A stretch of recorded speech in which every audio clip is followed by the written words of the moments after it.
जय हिंद। एयरबस जो कंपनी है दुनिया में बड़े बड़े जहाजों को बनाती है। एयरबस A380 ये 4 इंजन का बहुत बड़ा एयरक्राफ्ट है।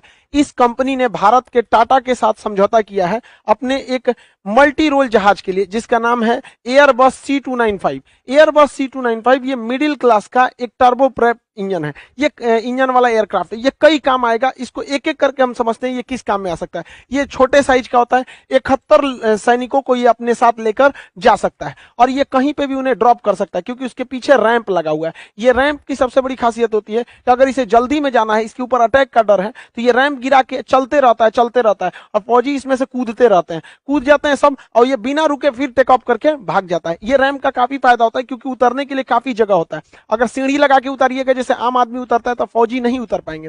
साथ ही इसके रैंप से फायदा ये होता है कि एयर ड्रॉप करने में पैरासूट से किसी भी फौजियों को, पैरा कमांडोज वगैरह को ड्रॉप कराने के लिए पीछे रैंप का जरूरी है। रैंप ज्यादा जगह प्रोवाइड करेगा। एक साथ कई फौजी कूद सकते हैं, हवा में अंदर कूद सकते हैं। ये कई काम को कर सकता है। ये महज 700 मीटर के रनवे पे उतर सकता है और इतने छोटे रनवे पे उतरने के बाद इजीली रुक सकता है और छोटे रनवे पर टेक ऑफ भी कर लेता है। यही नहीं, विदाउट रनवे का ये खेत में भी उतर सकता है, बस जमीन बराबर रहना चाहिए, और वहां से फिर टेक ऑफ भी कर लेगा। ऐसा नहीं है कि रुक जाएगा तो फिर जाएगा कैसे, टेक ऑफ कर सकता है। ये कई सारे कामों में आ सकता है। इसके कई काम होते हैं। इसके लिए ये भारत सरकार ने अपने नेशनल हाईवे पर 28 ऐसे लोकेशन को सेलेक्ट किया है जहां पर ये उतर सकता है। तो नेशनल हाईवे पे ये ट्रांसपोर्ट, अब बहुत बड़े ट्रांसपोर्ट एयरक्राफ्ट भी नेशनल हाईवे पे नहीं उतर सकते, मीडियम क्लास का ही उतरेगा। तो इसे उतारा जा सकता है, इसे ट्राई भी किया जा सकता है कई एयरक्राफ्ट पे। अब जैसे जो भी हाईवे बने हैं उस पर क्या किया गया, एक एयर स्ट्रिप बना दी गई। जैसे यहाँ पर देखेंगे ये एक एयर स्ट्रिप बनी हुई है, यहाँ पे जहाज लैंड कर जाएगा,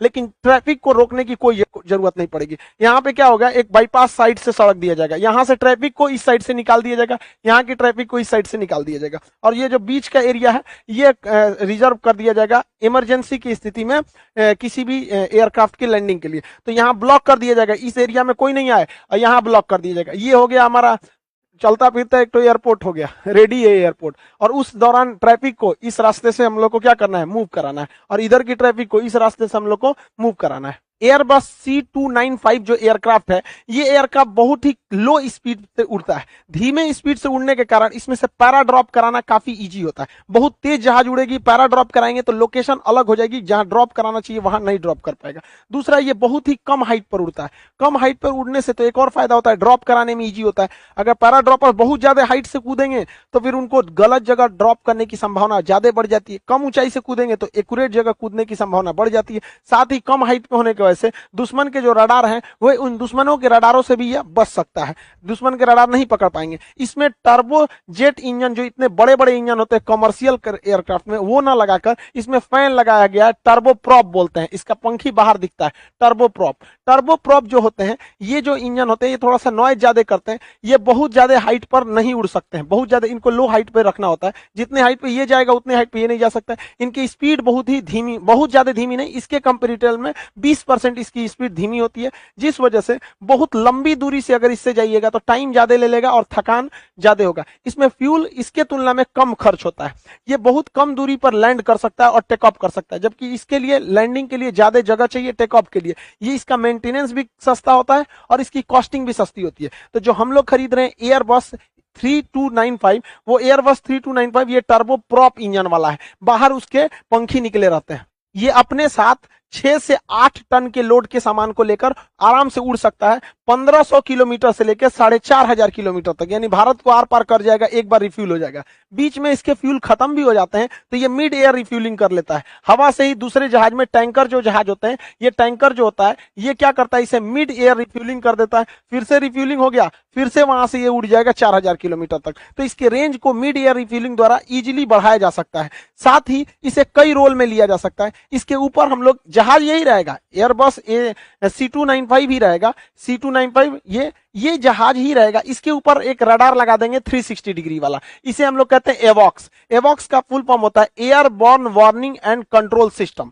ये पहले ही बता देता है दुश्मन का जहाज कहां तक है। जैसे हमारा जो रडार है, ग्राउंड रडार, उसकी तो फिक्स है कि मान के चलिए हमने लगा दिया ग्राउंड रडार, वहां से वो 200 किलोमीटर या 400 किलोमीटर ही देख सकता है। लेकिन अगर उससे आगे दुश्मन है तो हमको अपने रडार को मूव करना पड़ेगा। तो रडार को लेके कैसे जाएंगे, तो उससे अच्छा ये मूवेबल रडार लगा दिया जाता है। इसके ऊपर ये 360 डिग्री का कवरेज प्रोवाइड कर देता है। है और इसके अंदर जो सीट होती है जहां पे आदमी बैठते हैं उसमें मॉडिफाई करके कंट्रोल रूम बना दिया जाता है। ये लोग रडार के अंदर देखते हैं और पूरा कंट्रोल रूम में देख लेते हैं कहां कहां दुश्मन का जहाज है आराम से यहाँ पे। तो हम लोग जहां तक हमारा बॉर्डर है वहां तक तो हम रडार लगा देते हैं, उसके आगे देखना है तो हम इन एवॉक्स विमानों से देख सकते हैं। तो ये एवॉक्स सिस्टम बनाने की क्षमता हमारे पास है, उसे ले जाने वाला ये एयरक्राफ्ट का आना जरूरी था। तो इस एयरक्राफ्ट को हम लोग एवॉक्स के रूप में भी यूज कर सकते हैं। इसका कई रोल आगे भी देख सकते हैं, ये रेस्क्यू मिशन में भी काम आ सकता है। जैसे देखिएगा अफगानिस्तान से किसी को लाना या फिर ऐसे जगह जहां रनवे ही नहीं बना है, खेत हो तो जैसा पोजीशन है तो उतार दीजिए खेत में, रेस्क्यू ऑपरेशन करके वहां से लोगों को लाया जा सकता है। या उत्तराखंड जैसी स्थिति जहां बाढ़ या हमेशा आपदा आती रहती है, उस स्थिति में आपदा में भी लोगों को सामान ले जाने या फिर वहां से लोगों को रेस्क्यू करके आपदा में राहत सामग्री देने के भी काम आ सकता है ये सिंगल एयरक्राफ्ट। इस एयरक्राफ्ट की मदद से हम ट्रांसपोर्ट तो इजीली कर सकते हैं क्योंकि ये ट्रांसपोर्ट एयरक्राफ्ट है। ये रैंप पीछे होने की वजह से बड़े से बड़े कार्गो को इजीली इसमें ड्रॉप किया जा सकता है। इसके सीट उठा दीजिएगा तो खाली बन जाएगा, उसमें आप जीप रख दीजिए, देखिए एम्बुलेंस गाड़ी को पूरा का पूरा इसके अंदर ट्रांसपोर्ट करके ले जाया जा सकता है। ये फायर फाइटिंग के भी काम आ सकता है। जंगलों में जो आग लग जाती है, ये एकदम भयानक आग लग जाती है जंगलों की आग में, तो जंगल की अगर आग नॉर्मल है तो उसे पानी से बुझा सकते हैं। ये टैंकर का भी इसका एक वेरिएंट है, इसे टैंकर में भी बदला जा सकता है, पानी से बुझा देगा। नहीं तो आजकल के जमाने में आग पानी से कौन बुझाता है। अब केमिकल आ गए हैं, केमिकल को छिड़क दीजिए, ये केमिकल जंगलों में पूरी तरह से छिड़क दीजिए और जहां जहां केमिकल में आग पकड़ेगा ये दूसरे आग को बुझा देता है यहाँ पर। तो आजकल ये केमिकल का काम आता है। तो बड़े जंगलों में, जैसे ऑस्ट्रेलिया के जंगल में 2019 में भयानक आग लग गए थे, तो उस समय ये फायर फाइटर प्लेन ही काम आए थे। तो हमारे पास इस तरह का कोई प्लेन नहीं है, इसमें मीडियम वाला ही कैटेगरी के काम आता है। और टर्बो प्रॉप, क्योंकि कम ऊंचाई पर टर्बो प्रॉप ही काम करता है, ज्यादा ऊंचाई रहनी चाहिए तब वो हम लोग टर्बो जेट वाले इंजन को लगाते हैं।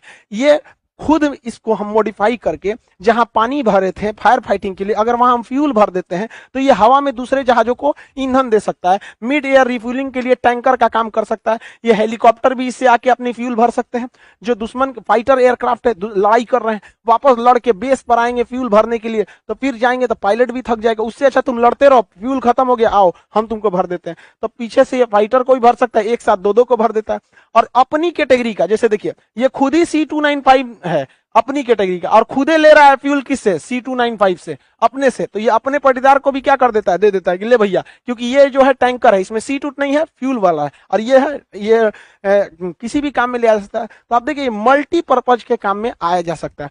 इसका नेवल वेरिएंट भी है। नेवल वेरिएंट में आप देखेंगे ये टारपीडो लॉन्च कर सकता है। ये टारपीडो समुद्र के अंदर चल रही पनडुब्बियों को ब्लास्ट कर सकती है, हिट कर सकती है।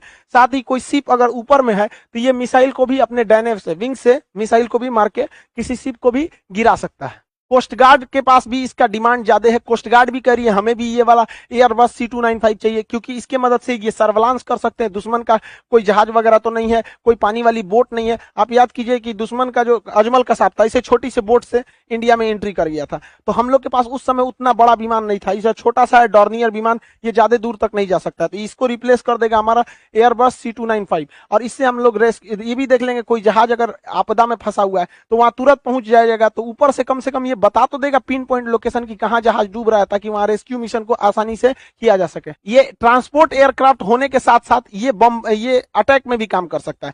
किसकी से कम दूरी पर, देखिए अगर ज्यादा दूरी पर कोई काम करते हैं तो उसे कहते हैं स्ट्रेटेजिक, और कम दूरी पर करते हैं तो उसे कहते हैं टेक्टिकल। तो कम दूरी पर, ये ज्यादा दूरी तो जाएगा नहीं क्योंकि इसका फ्यूल उतना 4000 किलोमीटर मारक क्षमता है, बहुत दूरी तो नहीं जा सकता है। यहाँ पर इंडिया और उसके अगल बगल, मतलब भारत के जितने दुश्मन है उन लोग के लिए काफी है। बट इसको कहेंगे यहाँ से उड़ के एक ही बार में अमेरिका जाओ, नहीं जा सकता। तो ये स्ट्रेटेजिक नहीं है, दूर नहीं जाता है, टेक्टिकल है। तो टेक्टिकल बॉम्बिंग के काम में आ सकता है। इसमें फ्यूल जहां से ये पानी गिरा रहा था, फायर फाइटिंग कर रहा था, वहां पे कारपेट बॉम्बिंग कर सकता है, टेक्टिकल बॉम्बिंग के काम में आ सकता है। साथ ही ये गनशिप में काम कर सकता है। गनशिप क्या होती है, किसी हवाई जहाज में तोप सेट कर दीजिए, देखिए यहाँ पर तोप लगा दिया गया है, कई ठो यहाँ पर तोप, मशीन गन तोप दोनों ओर से क्या किया जाता है, लगा दिया जाता है। और ये क्या है कि टर्बो प्रॉप है। टर्बो प्रॉप होने की वजह से ये बहुत कम ऊंचाई पर उड़ सकते हैं। अब ऊंचाई पर दुश्मन के ज्यादा काम नहीं आता। मान के चलिए 2 किलोमीटर ऊंचाई पर दुश्मन का सारा हथियार गया, 2 किलोमीटर ऊंचाई पर कोई नहीं मार सकता है, क्योंकि एक तो दुश्मन के हथियार को जाने के लिए ग्रेविटी का सामना करना पड़े, और ये मारेगा तो ऑटोमेटिक नीचे आ जाता है। तो ये गनशिप का भी काम कर सकता है, साथ ही टेक्टिकल बॉम्बर का भी काम लिया जा सकता है इससे। इसे एयरबस कंपनी और टाटा की कंपनी मिलकर बनाएगी। इस पर सरकार की कैबिनेट कमेटी ऑन सिक्योरिटी ने मंजूरी दे दिया है।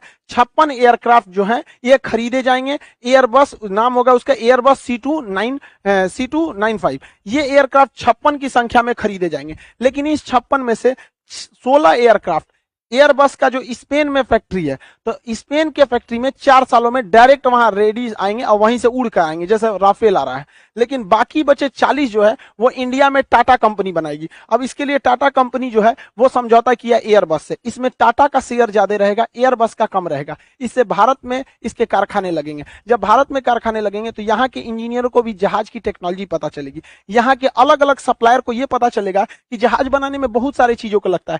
पेंट तो इंडिया की कंपनी बना सकती है, इसमें जो स्टील अल्युमिनियम ये सब लगते हैं वो यहीं से लिया जा सकता है। तो धीरे धीरे कारखाने लगेंगे तो टेक्नोलॉजी आएगी। एक ही बार जहाज नहीं बनता, एक फ्यूजलार्ज बनेगा, इसका बीच का हिस्सा, फिर इसके विंग्स बनेंगे, अलग अलग यूनिट्स में इसके बनाए जाते हैं। जब ये विंग्स बन जाएंगे तो इन्हें क्या किया जाता है, असेंबली लाइन में लाया जाता है। एक बार जब ये असेंबली हो जाती है, चेक हो जाता है, तो इसका एक प्रोडक्शन लाइन बना दिया जाता है। देखिए 1 2 3 4 एक साथ, एक इस साइड में 4 बन रहा है, 4 उस साइड बनेगा, तो इसे कहते हैं प्रोडक्शन लाइन होता है। तो धीरे धीरे आने वाले 10 साल में भारत में इकोसिस्टम बनेगा, एक बहुत बड़ा प्रोडक्शन लाइन बनेगा। ये एयरबस जो है C295 ये एक जहाज नहीं, ये एक क्रांति लाएगा हमारे यहाँ एयरक्राफ्ट के क्षेत्र में, क्योंकि ये मिडिल कैटेगरी का है और इसे कई मल्टी टास्क किए जा सकते हैं। जहाज एक ही रहेगा, उससे कई काम को लिया जा सकता है। जैसे हम लोग कैसे खाने में चना, उससे आप हलवा बना सकते हैं, उससे भूजा बना सकते हैं, पीस के उसका सतुआ बना सकते हैं, पीस के पानी पी सकते हैं, उसको ऐसे भिगा के सुबह में खा सकते हैं, उसको नमक वमक छिड़क के खा सकते हैं, उसका नमकीन बना सकते हैं, कई काम कर सकते हैं सोचना उससे। उसी तरह ये भी है, समझिए इसके कई काम किया जा सकता है और ये इतना बेहतरीन है। तो आप कहेंगे कि टाटा कंपनी जब इससे समझौता हुआ है, भारत सरकार की जो कैबिनेट कमेटी ऑन सिक्योरिटी है उसने केवल 56 एयरक्राफ्ट क्यों खरीदे हैं? बात समझिए ध्यान से। इन 56 को खरीदने में 20,000 करोड़ का खर्च आया। लेकिन जब टाटा कंपनी इसे बनाएगी तो इसे टाटा कंपनी 10 सालों के अंदर सीख लेगी, और जब टाटा कंपनी इसे बनाएगी तो टाटा कंपनी का समझौता के हिसाब से ये आप इंडिया में ही ऐसे ऐसे 150 एयरक्राफ्ट बनाएगी। अब समझिए 150 का जो खर्च आएगा वो 40 करोड़ आएगा 40,000 करोड़, और यहां पर 56 का ही खर्च कितना है, 20,000 करोड़। यानी खर्च को दुगुना कीजिए और जहाज आपको 3 गुना मिलेगा। तो इंडिया में बनने से ये फायदा है। दूसरा, इंडिया में रोजगार मिलेगा, इंडिया की करेंसी को मिलेगा, टाटा कंपनी आगे बढ़ेगी और यहीं से हम छोटे देशों को भी एक्सपोर्ट कर सकते हैं। क्योंकि अगर कोई डायरेक्ट एयरबस से खरीदेगा तो उसको थोड़ा महंगा पड़ेगा, इंडिया से खरीदेगा तो उसको सस्ता पड़ेगा। तो हमारे यहाँ एक बहुत बड़ा इकोसिस्टम बनने जा रहा है। और ट्रांसपोर्ट एयरक्राफ्ट बहुत जरूरी होते हैं, केवल फाइटर एयरक्राफ्ट ही नहीं होते हैं। अमेरिका ने दुनिया में जितनी लड़ाइयां लड़ी हैं, अमेरिकी एयरफोर्स का रीढ़ कहा जाता है F-16 फाइटर को, और उसका जो ट्रांसपोर्टेशन का काम होता है, जो पहुंचाने का काम, वो C-130 जे सुपर हरकुलियस जहाज होता है। ये भी टर्बो प्रैप है, बट इसमें 4 इंजन है, हम लोग जो खरीदे उसमें 2 इंजन है। तो ये दोनों जहाज अमेरिकी एयरफोर्स के रीढ़ है। भारतीय एयरफोर्स के रीढ़ सुखोई 30 जो जहाज है, ये फाइटर स्ट्राइकर में आ जाते हैं सब। अब इसका जो ट्रांसपोर्ट में जो मेन किरदार निभाएगा वो एयरबस C295 करेगा। तो ये दोनों भारत की रीढ़ हो गए, ये अमेरिका के रीढ़ हो गए। तो आप समझे कि ये एक जहाज दिखने में ही जहाज दिख रहा है, इसे कई तरह का मॉडिफिकेशन किया जा सकता है। एयरबस को भी नहीं पता होगा कि भारत वालों का चाल कितना आगे तक है। हम एक जहाज खरीदेंगे, उसका मेकअप वोकअप करके मॉडिफाई करके 75 ठो काम लेंगे उससे। आप क्या सोचते हैं ये जरूरी था कि नहीं? भारत के लिए काफी लंबे समय से ये डील अटका हुआ था। ये भारतीय वायुसेना के लिए गेम चेंजर साबित होगा। और साथ में वो जो बैच स्टार्ट होने वाले थे बीपीएससी का बैच, वो बैच स्टार्ट हो गया है। बीपीएससी और जो बिहार दरोगा का बैच है, ये कंबाइंड बैच चलेगा। अब इसको 3 बजे से लेकर 5 बजे तक ये लाइव रहेगा। 3 से 5 डेली 2 घंटे का क्लास चलेगा। अब एप्लीकेशन पे इसका एडमिशन स्टार्ट कर दिया गया है। आप application Khan sir official application description में लिंक है, वहां से जाएंगे और इसको इनरोल कर लेंगे। क्योंकि जब भी सीट बढ़ेगा, सर्वर पे लोड बनेगा, अचानक बंद कर दिया जाएगा बिना किसी सिचुएशन के। तो आप लोग जिसको जल्दी लेना है ले लें, अभी 3-4 दिन एडमिशन इसका चालू रहेगा। आई होप आप ये वाला टॉपिक जितना है इसको समझ गए होंगे। अब जब एग्जाम में आता है बीपीएससी मेंस में या किसी भी स्टेट पीसीएस के मेंस में या यूपीएससी के मेंस में साइंस एंड टेक्नोलॉजी के सेक्शन में, तो खाली लिख के चल आएंगे या एयरबस C295 खरीदा गया कैबिनेट कमेटी से, नंबर नहीं मिलेगा। आपको पूरा स्पेसिफिकेशन देना पड़ेगा, ये किस किस काम में आ सकता है, कहां कहां इसको बनाया जाएगा, कौन कौन सी कंपनी करेगी। तो इसका टोटल स्पेसिफिकेशन देंगे तब एक अच्छा मार्क्स मिलेगा। आई होप आप इसके बारे में कंप्लीट समझ गए होंगे। मिलेंगे नेक्स्ट क्लास में। जय हिंद।